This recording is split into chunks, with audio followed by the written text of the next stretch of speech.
Last week in his column for the Washington Post, Michael Gerson wrote, quote, "A faith that makes losing a sin will make cheating a sacrament." The faith Gerson is describing is Trumpism, the ethos that informs the actions of the flagrantly unethical man who currently occupies the White House and those who continue to defend and apologize for him.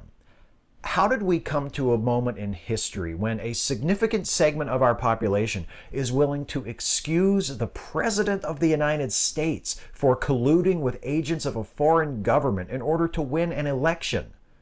How the hell did a willingness to achieve victory by any means necessary become a virtue to so many of us? I blame pro wrestling. Okay, I don't blame pro wrestling per se. It's not pro wrestling's fault. But something happened to pro wrestling about 20 years ago that not only fundamentally changed the way that particular art form works, for the worse, many of us would argue, but also predicted the conditions that allowed for the rise of Trump so exactly that it's really a shame more of us weren't paying attention at the time. To understand what I'm talking about, you first have to understand a few basic things about how pro wrestling works. Pro wrestling is a form of theater. A good wrestling match tells a story, and while every match is unique, most matches follow the same basic formula.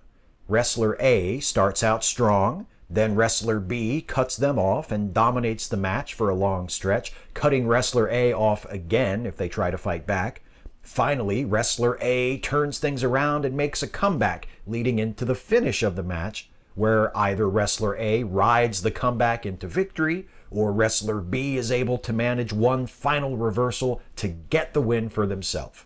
If executed well by talented wrestlers who have timing and creativity, a match laid out according to this formula can grab an audience's attention and get them invested in the outcome. But in order for this classic formula to work, a match needs a hero and a villain. Once upon a time, the heroes were referred to as technical wrestlers. The villains were called rule breakers. Today, the terms babyface for a hero and heel for a villain are much more prevalent thanks to fans adopting insider jargon. But for my purpose in this video, technical wrestler and rule breaker are more useful because those labels tell us what makes a heroic wrestler good and a villainous wrestler bad. A technical wrestler or babyface fights fair and obeys the rules. A rule breaker or heel cheats to win.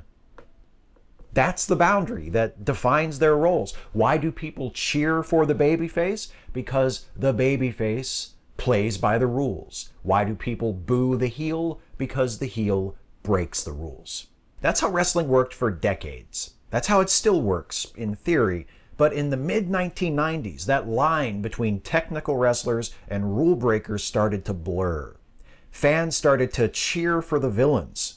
This sort of thing had happened before. The Road Warriors, one of the most popular babyface tag teams of the 1980s, were introduced as monster heels. Fans started to cheer them because they were so dominant, so they were turned babyface.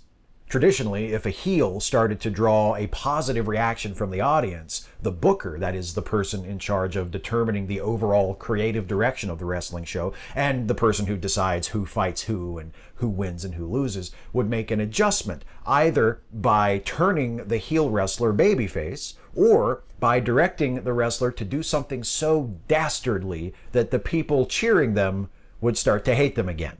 But in the 90s, something else was going on. Heels who got cheered were allowed to remain heels. They continued to work as rule breakers, and the more dastardly they were, the more popular they became.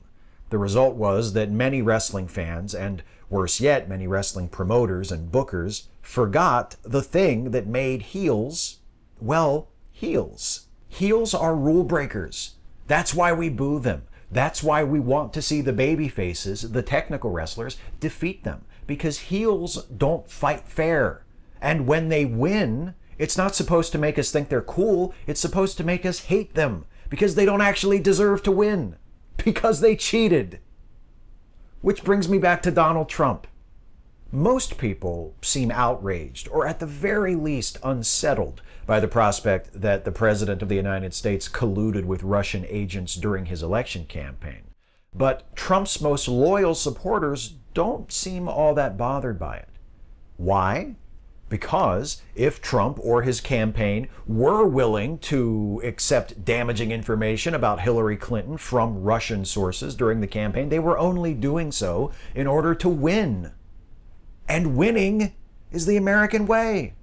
This attitude is a reflection of Trump himself, who promised throughout his campaign that his presidency would be all about winning, and who recently responded to the news that his son had met with a Russian lawyer who promised dirt on Clinton during the campaign by saying, quote, "I think most people would have held that meeting," adding, "It's called opposition research."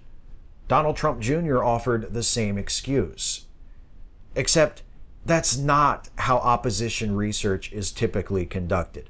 Last week on PBS NewsHour, Judy Woodruff interviewed two veterans of presidential campaigns, Tim Miller, a Republican, and Christina Reynolds, a Democrat, who both agreed that Donald Trump Jr. taking a meeting with a Kremlin-connected lawyer was well outside the ethical norms of opposition research. Tracy Seffel and Stephen D'Amico, who also have experience conducting oppo research, as the cool kids call it, wrote articles for The Washington Post and Politico, respectively, voicing similar opinions. No, talking with sources from foreign governments in the hopes of getting something to use against the other candidate is not just another form of opposition research. No, most people would not have held that meeting. Trump broke the rules. That's why Trump is the heel. But people who support Trump are continuing to cheer him even though he's a rule breaker because he won. They've forgotten that a victory secured through cheating is not a legitimate victory. They've forgotten what makes someone a villain in the first place. These are lessons that pro wrestling, as trashy and lowbrow as it has always been, used to teach us, but doesn't really teach us anymore. And again, I'm not blaming pro wrestling for any of this. If that was the only source for moral instruction that we had, we'd be in way worse shape than we are. But I do think that the shift in wrestling from babyfaces play by the rules, heels break the rules, to, oh shit, it doesn't matter, just cheer for whoever you want, is indicative of a much more widespread problem. When losing becomes a sin, cheating becomes a sacrament. When the distinction between a hero and a villain no longer matters, this is the result. A man who lies and cheats brazenly, without apology, without consequence, and who gets cheered on by his supporters nevertheless, because fuck it, nothing really matters anyway. You're ruining everything. Stop cheering for the goddamn heels. Hey folks, hope you found this one worthwhile. If you did, please like, share, and subscribe. And also please consider helping me to make more videos like this one by supporting this channel through Patreon. You can go to patreon.com/Steve Shives to become a patron. Thanks for watching, and I'll see you next time.